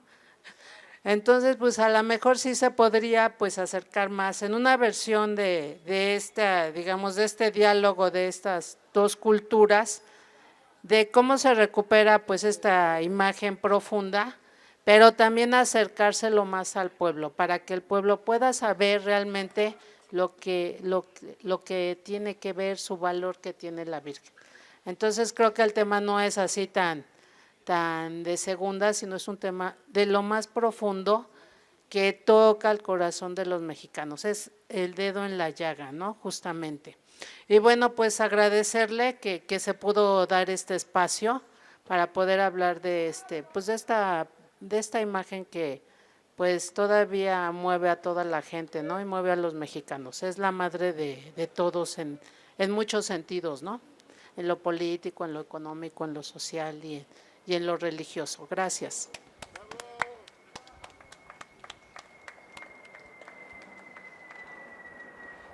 Buenas tardes, un agradecimiento primero que otra cosa por compartir con nosotros este gran conocimiento y esto que nos enriquece como mexicanos. Segundo punto, invitar a todos para que de verdad nos sintamos lo más orgullosos posibles porque tenemos unas raíces incomparables en el mundo, me podría atrever a decir, y como en algún momento lo mencionó, tenemos un chip integrado de sumisión, de vergüenza, que debemos de empezar a transformarlo completamente lo contrario. Somos verdaderamente cada que veamos a alguna de nuestros compañeros indígenas, que hay muchos en la ciudad, desgraciadamente situaciones de pobreza históricamente cómo ha sucedido esto, verlo diferente, verlo de verdad como un orgullo para nosotros, no una vergüenza, ayudarles, pero en el sentido incluso si no podemos económicamente, pues yo en lo personal a veces me enorgullezco cuando los escucho hablar en su dialecto, pero veo en ellos esa vergüenza oculta que traen de hacerlo en silencio. Entre menos escuche el náhuatl es mejor porque así nos enseñaron. Entonces, invitar a que esto sea totalmente diferente. Y como último punto, una pregunta directamente, ¿cómo hacer últimamente, bueno, no últimamente, esto ya viene de mucho tiempo, pero cómo hacer para que luchar contra ese poder que es el clero, el cual pues nos tiene con una imagen totalmente distinta de esta simbología, y cómo poderlo ir transportando y transformando de generación en generación a nuestros hijos para que ese gran poder, ese gran monstruo que nos invade día a día en cualquier situación, ahora que viene esto del 12 de diciembre, es un evento invasivo, podría yo llamarle así, en el cual nuevamente está la parafernalia de la televisión, los artistas en la basílica y hablando en otro sentido. Y en ese mismo sentido, seguir invitando a que vayamos de nuestros hijos de voz en voz, tratando de meterles lo contrario, no lo contrario, pero la otra visión que tenemos en nuestras raíces, como bien nos lo acaba de comentar el maestro, y por reiterar ese gran agradecimiento de verdad en lo personal, porque pues yo creo que queda para toda la vida estos conocimientos que poco a poco se nos van dando. Gracias. Muy buenas tardes, muchas gracias por su exposición. A mí me esclarece algunas cuestiones respecto a la Virgen de Guadalupe, pero tengo más bien tenía, porque no tengo esclarecido esto, una serie de prejuicios como formación. A mí se me ha dicho que, por ejemplo, los españoles, con tal de hacer una hegemonía, digamos, desde el punto de vista ideológico, trata de ir a todos los santuarios donde los indígenas se reunían y sustituyen los ídolos, los dioses por santos, y no dejaba al margen pues que también que en el Cerro de Tepeyac se adoraba a Tonantzin, y ellos de manera, pues de manera ideológica, quitan a Tonantzin y ponen el rito guadalupano. Es así como estaba yo formado y formado también. También por lo otro, estudiando un poco tesis marxistas, Feuerbach, por ejemplo, habla que la religión es el opio del pueblo. El opio como un calmante, como un sedante, como algo que apacigua, digamos, la rebeldía. Así lo explicaban en estos textos. Y de ahí mi crítica también de estos rituales que se hacen cada 12 de diciembre, donde masivamente asisten personas buscando ese bálsamo, digamos. No lo había yo visto bajo un enfoque de liberación, lo confieso, sino más bien de calma, y así perpetuar cierta situación de sometimiento. Estos rituales yo lo asemejaba también con ese apasionamiento del fútbol, que distancia de los verdaderos objetivos que puede tener una sociedad para ser otra y transformarse. Yo digo estas inquietudes para ver qué piensa usted de esto, ¿no? Gracias. Yo solo tengo una duda con respecto a una comparación dentro de la narrativa que hay entre la imagen que tenemos aquí y un texto del Apocalipsis, del capítulo 12, donde dice: apareció, bajó del cielo una gran señal, una mujer, y hace muchas comparaciones y similitudes. Una mujer vestida del sol, con la luna bajo sus pies, rodeada de un manto de estrellas. Entonces, mi duda es, porque muchos católicos se respaldan en, no, incluso está escrita en la escritura, métete al Apocalipsis y así, es si desconozco fechas, si el Apocalipsis se escribió antes o si retomaron algo de la Sagrada Escritura para tener como esta conexión. Esa es la duda que tengo. Gracias.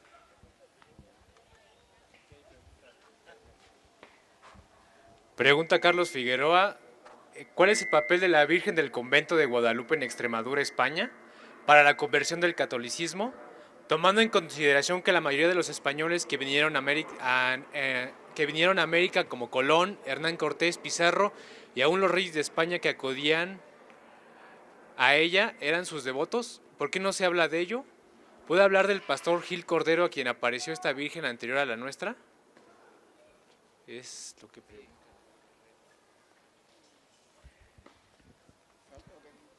Pásale.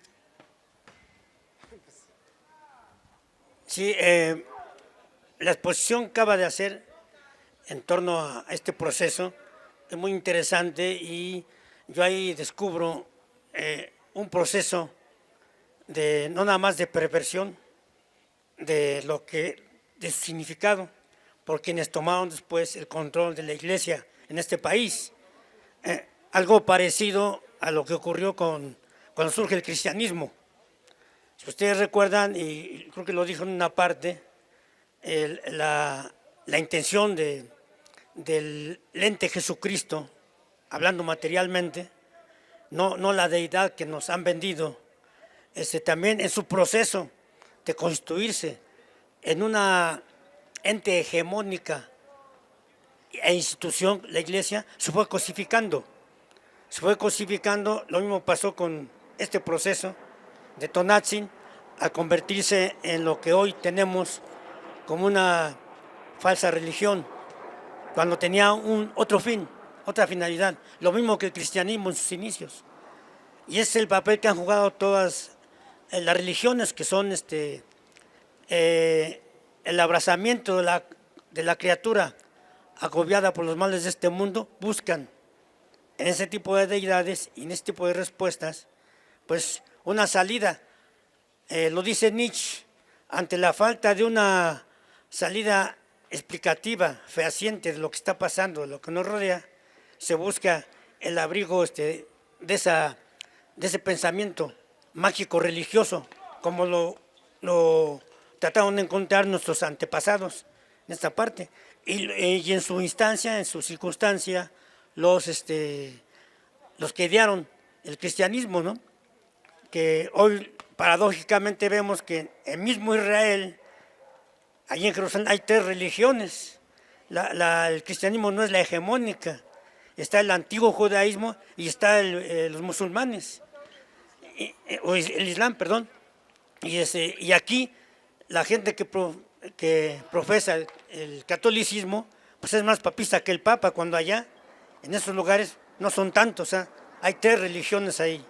Sería lo paradójico, ¿no? Entonces, hubo un proceso de cosificación de este proceso que se convirtió en algo que utilizó el poder y lo sigue utilizando para seguir enajenando a todos los que siguen creyendo en esto y sobre todo detentar el poder, ¿no?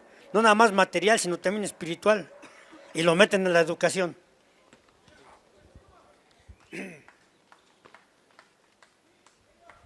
Buenas tardes a todos.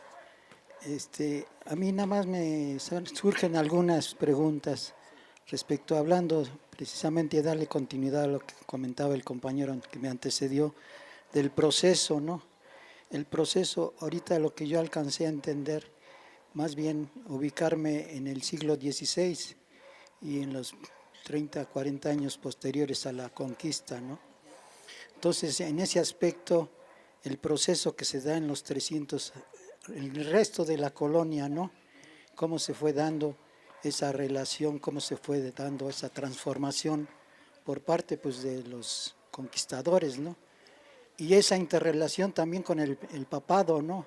Los papas, cómo vieron todo este tipo de, digo, son muchos años los que están de por medio, ¿no? Pero sí algunos detalles por ahí que, pues, deben de haber estado interviniendo en el aspecto de la, pues, de hasta dónde rescatar lo que ellos traían y lo que se aporta por la parte de la cultura. Muchas gracias.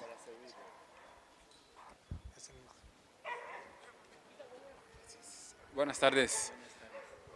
A mí lo que me surge más es como punto importante en toda esta exposición que nos acabas de hacer y que es bastante profunda, digamos, en términos históricos y en términos de culturales, es la resignificación que esto adquiere para poder darle otra dimensión, ¿no? a todo lo que significa el tema religioso, pero en esta fusión, en este sincretismo que nos expusiste y que es lo que yo considero como lo valioso, la revalorización que tiene en su contexto, en su momento histórico, pues todo lo que ahora hasta los años 60 del siglo pasado es cuando se inicia este movimiento de la teología de la liberación. Pero ya con estos antecedentes que tú nos acabas de exponer, pues tiene un sentido muy profundo de poder tener esa mirada más crítica política de lo que significa en términos culturales, ideológicos, pues todo el simbolismo que encierra esta imagen y todo lo que implica en términos del conocimiento de los tlamatinimes, ¿no? de quienes escribieron el Nican Mopogua, y que ahí es a donde pues tendríamos que consultar esas fuentes pues a partir de tu propio trabajo. Y pues yo agradezco mucho también esto que nos acabas de aportar. Gracias. Bueno, hoy quisiera hacer nada más una pequeña reflexión y una pregunta respecto a nuestra perspectiva del pensamiento colonizado. Nosotros tenemos la idea de que hemos sido víctimas de toda una estrategia hegemónica por parte de los españoles y que nos impusieron a la Virgen. Esa es la idea que hemos estado trabajando, bueno, nos han inculcado mucho a los que venimos de alguna manera de la izquierda, pero no la hemos reflexionado, porque hemos subestimado, con ese pensamiento colonizado, hemos subestimado que también los indígenas tenían formas también de resistencia Ahora ya lo reconocemos por el resultado que hemos estado viendo, que el indígena ha resistido y ha creado formas de resistencia y también para mantenerse en grupo, mantenerse unidos con una identidad. La Virgen de Guadalupe surge, es lo que yo más o menos quiero entender, surge como consecuencia de esa síntesis o para hacer una resistencia larga que se avecinaba. No sé si ellos lo vieron así o yo quiero pensar que lo vieron así, como parte de una resistencia que venía a largo plazo, o sea, que venía largo, como ellos manejan sus periodos, ¿no? Ellos manejan sus ciclos. ¿Sí? Entonces, yo quisiera, ¿por qué se manejan por ciclos más que por nosotros? Que feliz año nuevo, por cierto, ya vamos a cumplir un año. Nosotros nos manejamos por este tipo de situaciones de feliz año, por periodos cortos, ¿no? Y ellos por ciclos. Entonces, no sé si ellos lo pensaron así, como un ciclos largos que venían y que había que hacer toda una manera de resistir, y no sé si la Virgen de Guadalupe tuvo que ver en esto, o sea, me refiero a su planteamiento, a su síntesis, como indígenas. O sea, yo quiero imaginarme cómo se dio todo este proceso, no como una imposición meramente española. Después, desde luego que la lucha pues se tuvo que haber dado de los dos lados, ¿no? Ponerle Guadalupe pues no es una palabra muy náhuatl, ¿no? Es Tlatonanzi, sí, pero todo el mundo la conocemos como la Virgen de Guadalupe, que ese es como la conocemos. Yo quisiera preguntarle esto, si esto sirvió como una síntesis para que ellos emprendieran una larga lucha de resistencia. Gracias. Bien, pues muchas gracias por las preguntas. Me da gusto que fue pues eso lo que yo me proponía, que fuera un detonante de reflexión, de revalorización de lo que somos, de lo que tenemos, porque yo les quiero decir que lo indígena no es el que está allá afuera, no es el que habla una lengua originaria.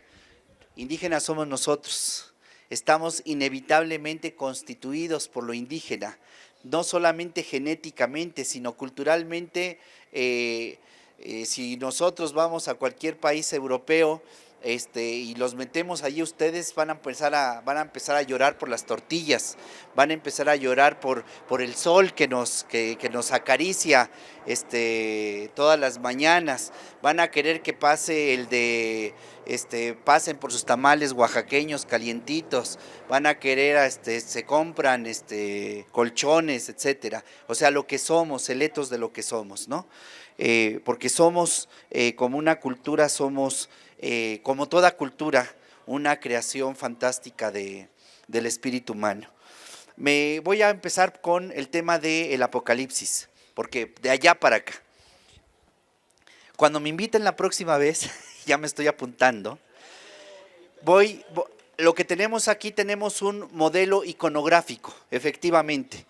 Y el modelo iconográfico se llama Mulier Amicta Sole, es la mujer vestida de sol en latín, que viene de una narrativa apocalíptica del siglo I de nuestra época. Hay que tomar en cuenta que si nosotros dividimos el siglo I en tres tercios, el primer tercio es el Jesús histórico. Allá uno de los que comentaron hasta allá atrás, cuando se hablaba del Jesús histórico, es el del primer tercio, ese es el Jesús histórico, lo que dijo e hizo Yeshua ben José, Jesús, el hijo de José, que va a ser un rabino que va a ir a la mejor universidad de su época, es decir, a la UACM, va a ir a Egipto, va a estar en Egipto estudiando, va a aprender toda la tradición, es un rabí. Entonces Yeshua ben José es del año 1 al 30 más o menos, por el problema que tenemos con Dionisio el Exiguo, que se equivocó en el cómputo de los años, y hasta el día de hoy seguimos equivocados y miren cómo seguimos creyendo en el asunto. Bueno, 1 al 30. Del 30 al 60 es la época llamada apostólica, es la época de Pablo, de Pedro, de Santiago, de los amigos de Jesús, de sus discípulos. En esa época apostólica ya son lo que dicen que dijo que hizo, o sea, son los dichos y hechos de Jesús, pero anunciados por sus amigos, no Yeshua Yeshua ben José ya lo habían asesinado el sistema. Pero en el tercer tercio, que es el que me interesa, es cuando se redacta el Nuevo Testamento. O sea, ¿qué es el Nuevo Testamento? Es el testimonio de unas comunidades que reinterpretan sobre los dichos y hechos de un señor que se llamó Yeshua ben José, que dijeron, que dijo, que hizo sus amigos. Ese es el Nuevo Testamento.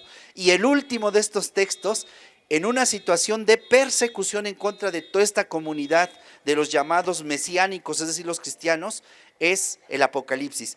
El Apocalipsis, que es un texto completamente simbólico igual. Los números, los colores, las figuras, claro, todo el simbolismo que envuelve la imagen de la mujer Amicta Sole, la mujer vestida de sol, va a ser retomado por el cristianismo, no solamente palestinense, sino ya después del siglo I, el cristianismo griego, y de allí luego a Europa, y va a venir el arte, va a venir un modelo de esa mujer, y es las características de este modelo que tenemos. Por lo tanto, el compañero que preguntó por vía internet, ¿qué pasa con el modelo, la narrativa aparicionista en Extremadura, España, con Guadalupe?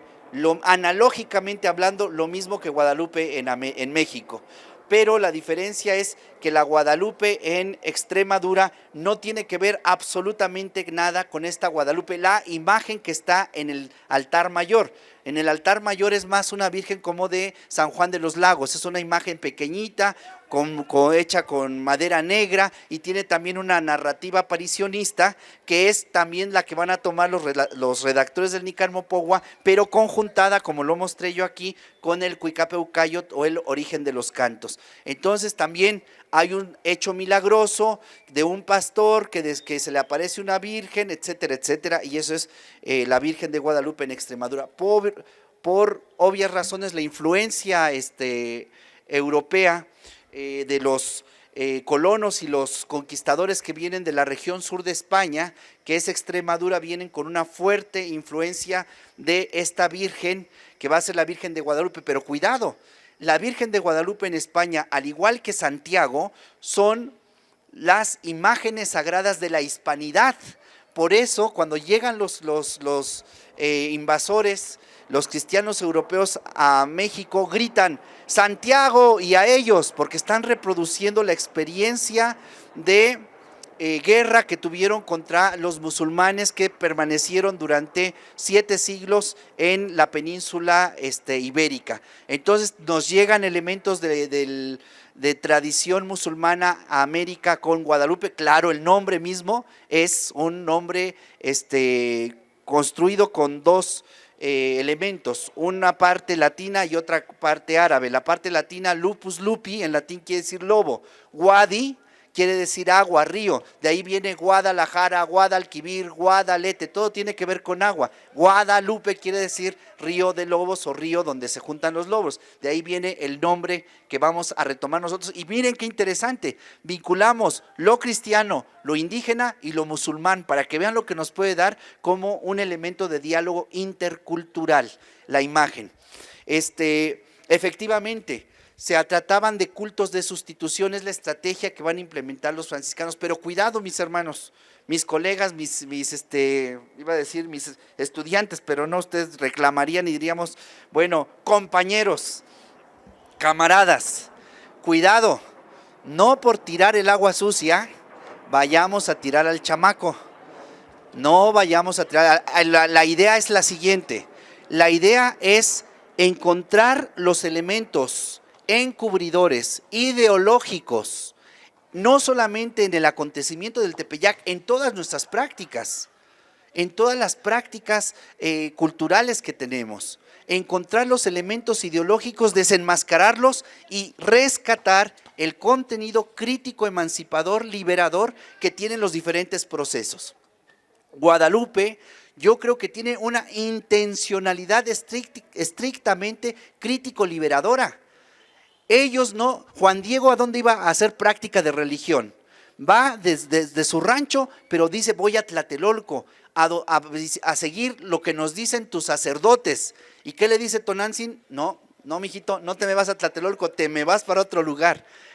Tonantzin también desenmascara la práctica de religión ideológica que le está negando la dignidad a Juan Diego. ¿Sí ven? Entonces Tonantzin implementa otro tipo de práctica religiosa donde reivindica la tradición originaria indígena. Y ahí respondo la siguiente pregunta: ¿qué es eso de la luna que está aquí en la imagen de Tonantzin Guadalupe?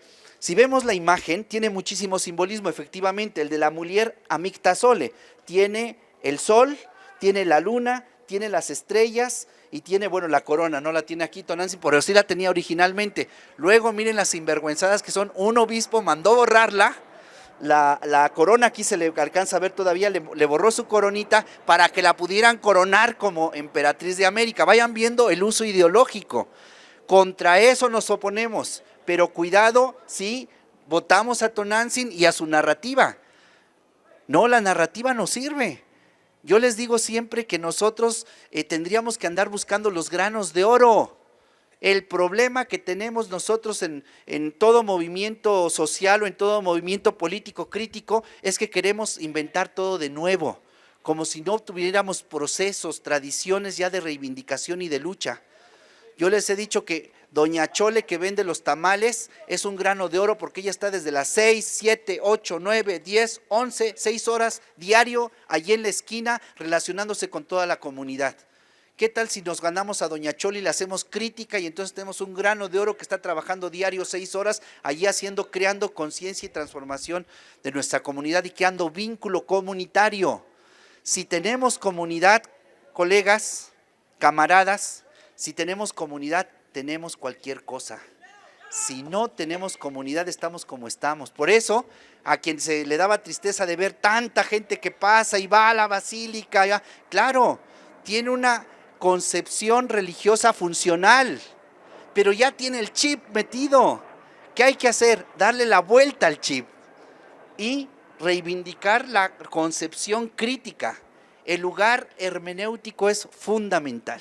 Entonces, ¿qué es regreso, ¿qué es entonces esta luna? Esta luna representa en el pensamiento indígena a Tezcatlipoca. ¿Quién es Tezcatlipoca en el mundo indígena? Muchos dirán, ay, Juan Manuel, pues es el dios de la oscuridad, es el espejo humeante, es el que nos saca nuestros pensamientos. Claro, el que te expone y te dice, este eres tú. Pero también Tezcatlipoca en el mundo indígena es el compasivo. Y esto es fundamental, porque Tonantzin dice que ella es la compasiva, la que trae su mirada compasiva. Y la compasiva es la que nos dice, ay, pobrecito, tranquilo, mira, no pasa nada. No, Tezcatlipoca es el compasivo, es aquel que te dice, tú eres responsable de que el otro esté en una situación de tristeza, esté en una situación de injusticia, esté en una situación de necesidad. Por eso Tonantzin viene a decirnos, nos viene a dar su mirada compasiva, yo voy a estar con ustedes. Nos está diciendo que nosotros tenemos que asumir la responsabilidad que nos corresponde por el otro. No podemos no evadir nuestra responsabilidad, no podemos evadir la responsabilidad que tenemos por el otro. Aunque el otro no sea responsable por ti, tú no puedes no ser responsable por el otro. Ese es Tezcatlipoca. Léanse, ahorita que ya se liberan de mí, vayan a su casa y pongan oraciones a Tezcatlipoca, así pónganlo en el buscador. Y en esas oraciones van a ver quién es Tezcatlipoca. Tezcatlipoca es el que se preocupa por el chiquito, por el vulnerable, por aquel chiquito, por aquellas gotitas de agua, decían en náhuatl a los niños, por el que está enfermo, por el que tiene dolor en su corazón, por el que su rostro y su corazón están tristes. Ese es Tezcatlipoca. En otras palabras, ese es Tonantzin. Tonantzin es Tezcatlipoca. Eso es lo que representa. Miren lo que ya me aventé nada más con la luna. Ahora imagínense cuando les empiece a explicar todo lo demás, ya me invité nuevamente, pero bueno. Y si no verán, conseguirán el libro. ¿Dónde va a salir el libro? Esperemos que lo publiquen muy pronto. Vamos a hacer diálogo con alguna editorial para que salga. Y si no, no se preocupen. Muy pronto estará la página, seguramente a finales de este mes. Y estando la página arriba, y si no tenemos editorial, lo ponemos arriba. Porque, y aquí quiero mencionar esto, lo importante, como dijo muy bien Leonardo Boff, lo importante no es la teología, es la liberación. Y digo yo ahora, lo importante no es la política, es la liberación, lo importante no es la economía, es la liberación, lo importante no es la teología, la filosofía, es la liberación. Pero para llegar a la liberación hay que hacer filosofía, política, teología, economía, hay que hacer organización. ¿Sí ven? Eso es lo que nos está llamando Tonantzin. Es necesario que tú vayas, es necesario. Está diciendo, es necesario que seamos sujetos históricos. Otra cosa que preguntaron, ya me emocioné, ya cerré aquí están. El tema, claro, sí puede haber enajenación, de hecho la hay encubrimiento, efectivamente, como va a decir Marx, la religión puede ser,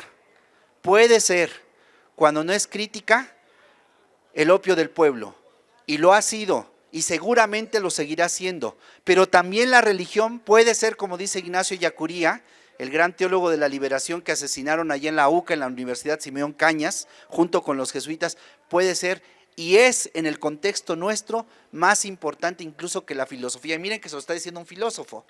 ¿Por qué? Porque todos de alguna forma tenemos creencia. Todos tenemos creencia. Miren, ustedes dicen, no, Juan Manuel, yo soy muy ateo. Bueno, pues crees que eres ateo, es lo que te estoy diciendo. Crees que eres ateo. Y si nosotros no confiáramos, no tuviéramos fe, no estaríamos aquí, porque para venir para acá nos subimos en el pecero. Si yo no creyera que el pecero me va a llevar a la postal, no me subo en él. No la desgracia esta que ocurrió, no hacemos actos de fe incluso en el taxista bueno, la muchachita está allá en Puebla, recuerdan ustedes. Si no hubiera creído que el taxista, el de esa empresa, la llevaba a su casa, no se sube. Si yo no creyera que aquí los encargados de coordinar me están dando agua purificada y no me están dando otra cosa, no me lo tomo. La fe nos está moviendo en la cotidianidad.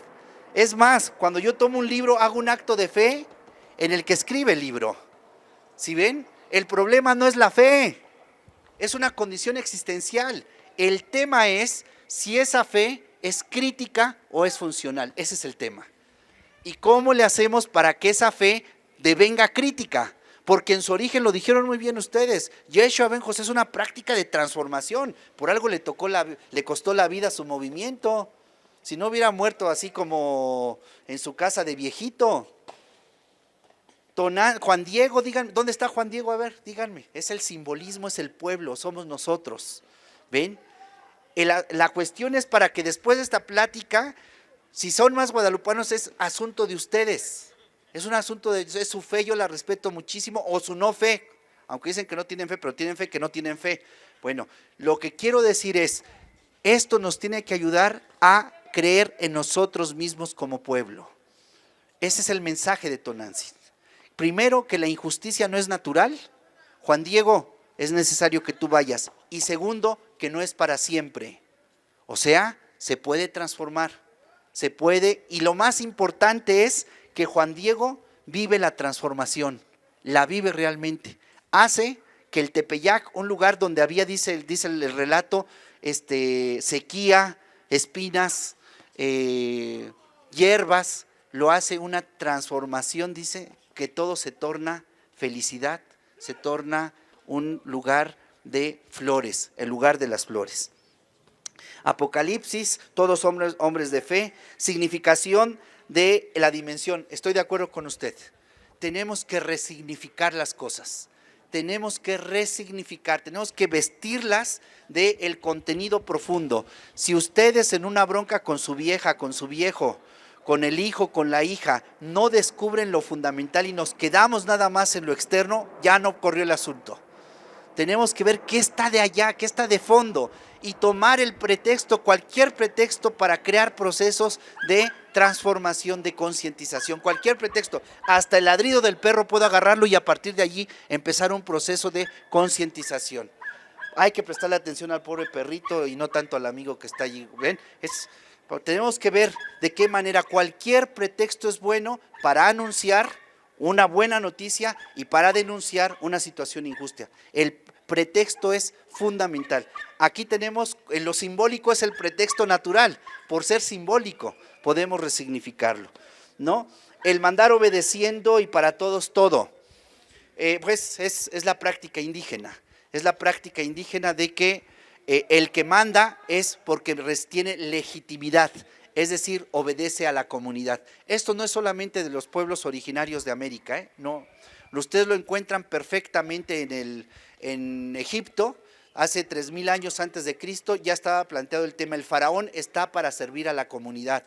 Es el hijo de Dios el faraón porque está encargado por los dioses, es la mediación de los dioses para servir al pueblo. Por eso el faraón tiene un cayado porque es el buen pastor del pueblo para cuidarlo, y tiene un látigo porque le tiene que practicar justicia. Miren, ni más ni menos. El faraón Egipto, uno diría, ay, esos faraones prepotentes. No, vamos despacio, vamos rescatando los elementos crítico-emancipadores que tiene toda cultura, y a partir de allí entablamos un diálogo interreligioso, crítico, liberador. Y bueno, nada más termino yo diciendo que el papel histórico de Tonantzin es fundamental porque nos pertenece. Hay que tomarlo. Hay que tomarlo, es nuestro. Yo puedo ser como Diego Rivera. Diego Rivera decía una cosa muy interesante. Decía, yo soy ateo, pero soy guadalupano. Y esto lo dijo también nuestro querido Carlos Monsiváis. Yo soy cristiano, es decir, evangélico, pero soy guadalupano. Esto no le pertenece solamente a la iglesia, porque también, ojo, la iglesia no son los curas, no se pierdan ustedes, no se peleen con la iglesia tan fácil, porque la iglesia es el pueblo de Dios, acuérdense de eso. Ya platicaremos ética y política, quizá inviten a Lutz conmigo y dialogaremos sobre política y religión, para que vean ustedes allí cómo está el asunto. Cuidado, porque eso es lo que quieren decir que la iglesia son los de arriba. No, la iglesia es el pueblo, como también en política dicen que los políticos son los de arriba. No, tampoco. Los políticos y el pueblo de Dios, en una teología ortodoxa, crítica, fuerte, es el pueblo. La fuerza está en el pueblo, y el que manda, el mandatario, es el que obedece. El mandante es el que manda, y el que manda es el pueblo. El mandatario es el que obedece. El cura no está para mandar a la comunidad. La comunidad es el pueblo de Dios, el cura está para servir al pueblo de Dios, por eso ellos son diáconos. Diakonoi en griego quiere decir servidor. Todo aquel que quiera ser el primero, que se haga el servidor de todos. Bueno, con esto creo yo que respondo más o menos las preguntas. Quiero agradecer particularmente a los que nos siguen, hacen el esfuerzo por estar aquí. Llegar temprano, aguantar frío, aguantar algunos perritos por ahí, el polvo de ellos. A los que están en su casa, pues también agradecerles mucho, particularmente a los que nos siguen en Canadá, en Estados Unidos, que ya veo que tienen mucha presencia el buzón ciudadano, y eso es muy bueno. Muchas gracias, felices fiestas. Hoy, Juan Diego, el pueblo, en realidad hoy es San Pueblo, el Juan Diego, para los que son creyentes, y también para los que no lo son, también es Juan Diego. Y el tema de Tonantzin el 12 de diciembre. No dejen de dar sospechómetro y aplicar sospechómetro a todos los acontecimientos que nos encontramos. No solamente la cuestión religiosa, sino sobre todo la cuestión política y esta coyuntura fundamental que tenemos. Miren, conecto el tema con el de la privatización del agua. Ahora que van a tener al maestro Batis. Vean el tema. Tonantzin, ¿qué tiene? ¿Cuál es? En la lógica de este códice, tiene una lógica de lectura así, en espiral. En espiral es la lectura de este códice, ya la veremos la próxima. ¿Qué es lo que tiene como primer elemento el códice? ¿Qué tiene? ¿Qué ven? ¿Qué? Cielo. Dice ¿qué? Nubes, cielo, es decir, agua. Tlaloc, Coatlicue. ¿Ven? Ya empezamos aquí para que vayan viendo. Y el tema del agua, claro, porque es una divinidad, es el cielo sagrado. Ya lo veremos, pero nada más quiero conectarlo porque esto es del pueblo.